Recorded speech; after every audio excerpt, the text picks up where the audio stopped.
បើសិនបើប្រទេសរ៉ូម៉ានីមិនមាននៅលើពិភពលោកវិញនោះប៉ុន្មាននាទីបន្ទាប់សមុទ្រខ្មៅនឹងលេចឡើងជ្រៅចូលទៅអឺរ៉ុប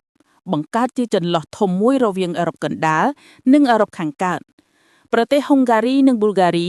នឹងមានឆ្នេរសមុទ្រធំៗភ្លាមៗខណៈដែលសមុទ្រនឹងលាតសន្ធឹងចូលដល់ជ្រៅក្នុងទឹកដីអឺរ៉ុបតែវាមិនមែនត្រឹមតែភូមិសាស្ត្រប៉ុណ្ណោះក្នុងប្រវត្តិសាស្ត្រវានឹងបង្កឲ្យមានផលប៉ះពាល់យ៉ាងខ្លាំងគ្មានរ៉ូម៉ានីនោះមានន័យថាគ្មានជនជាតិ Dacians គ្មានការឈ្លានពានរបស់អាណាចក្ររ៉ូម៉ាំងនៅតំបន់នេះហើយគ្មានភាសាឡាតាំងនៅអឺរ៉ុបខាងកើតឡើយ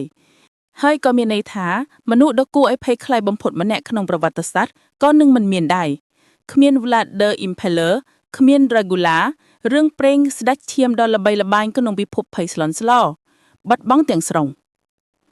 ក្នុងវិស័យបច្ចេកវិទ្យាផងដែរប្រទេសលោកនឹងបាត់បង់ក្រុមហ៊ុនឈានមុខដូចជា Bitdefender និង UiPath រថយន្ត Dacia មិនដែលមានផលិតឡើយ Rom Petro និង Emac ក៏បាត់ទៅដែរផ្នែកកីឡា